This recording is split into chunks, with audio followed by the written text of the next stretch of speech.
Doutora Matilde, nós já estamos chegando na metade do último bloco e eu não posso entrevistá-la sem tocar na Unilab.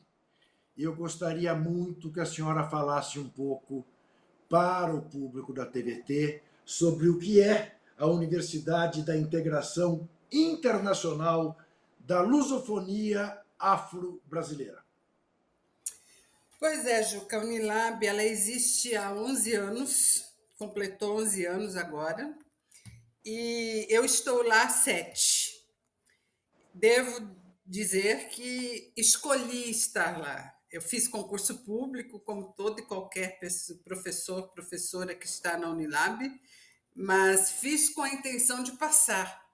Me preparei para passar, escolhi estar lá em função da sua missão, que é diferenciada da maioria das universidades no Brasil. Atualmente, eu moro em Fortaleza e dou aula em Redenção, no primeiro campus construído. Depois foi construído, está em construção ainda, o campus em São Francisco do Conde, na Bahia, que eu comecei pela Bahia e agora estou em Redenção. A Unilab é uma universidade que tem por missão a educação superior de qualidade, tem 24 cursos, né? Nas áreas de humanas, exatas, biomédicas, é, encampando aí vários setores do campo da ciência.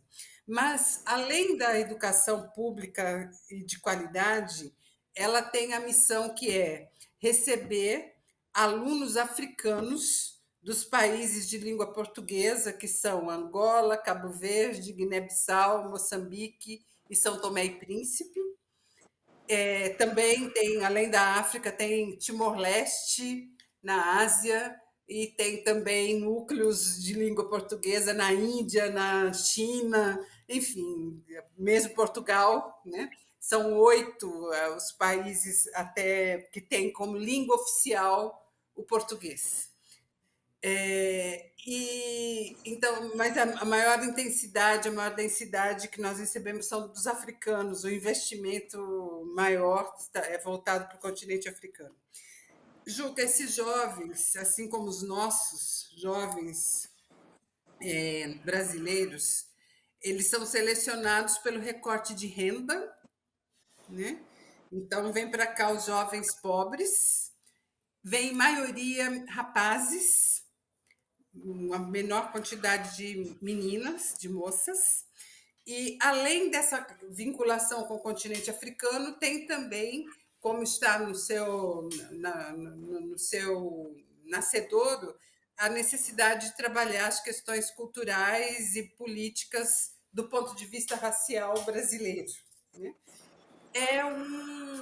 É um celeiro muito interessante, Juca. Assim, numa sala de aula. Ah, e tem um outro item ainda: tem a interiorização.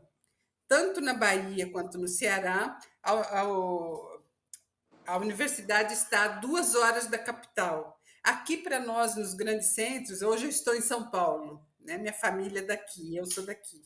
Mas aqui nos grandes centros, você fala, eu andei 2 horas para chegar em tal lugar, esse lugar pode ser bem perto, né? Porque nós enfrentamos trânsito, enfrentamos a diversidade aí do transporte.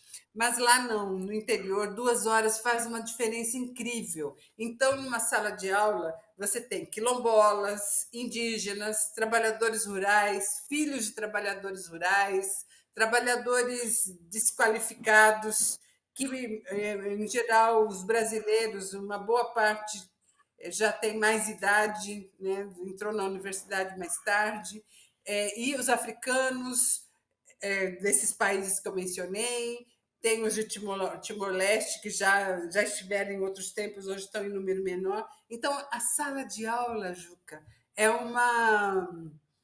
de uma diversidade, homens, mulheres, né, transexuais. A sala de aula é de uma diversidade que eu não encontro aqui nos grandes centros, justamente por essa missão da Unilab. Então, a troca e o aprendizado, eu me emociono por falar nisso, porque cada aula é um flash, sabe? Eu ensino, mas também aprendo muito. E a troca propiciada por essa diversidade deveria acontecer de maneira mais intensa Brasil afora, sabe? Não tinha que estar só na Unilab, porque a fala dos alunos, Juca, ela, principalmente os alunos brasileiros, considerando essa questão da interiorização que eu falei, é a seguinte, que se não fosse a Unilab neste lugar, ou na região, no estado onde ela está, eles não estariam estudando, porque é muito difícil sair de uma cidade como a que está a sede da Unilab, que é Redenção, para ir para Fortaleza estudar.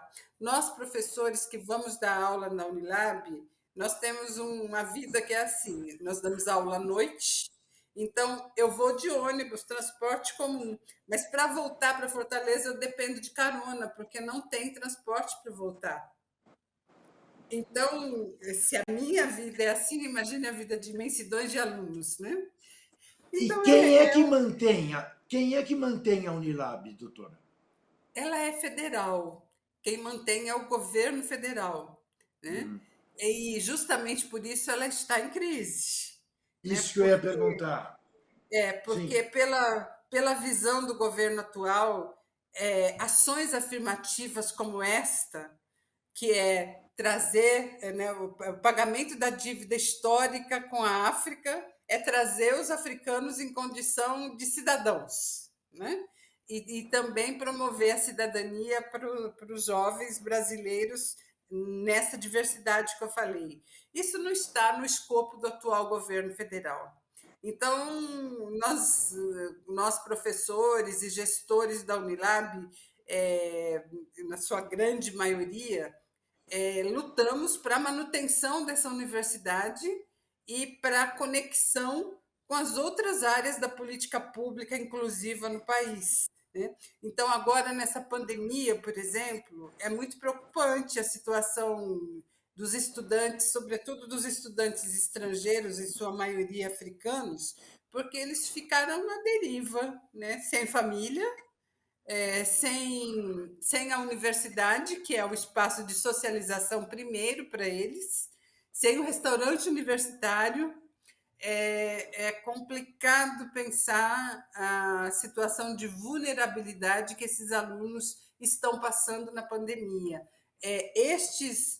Claro que os estudantes do Brasil todo, que dependem dos benefícios estudantis, estão passando situação de aperto, mas eu estou falando desses em especial, dos estrangeiros que sem o acesso ao campus e sem o acesso ao restaurante universitário, eles tiveram que se virar nos 30, né? Estão se virando conforme dá.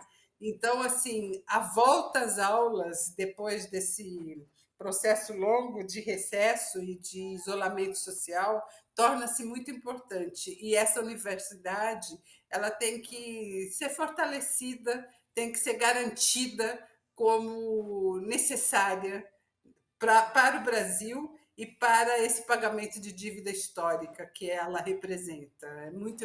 É muito importante, é um projeto muito bonito.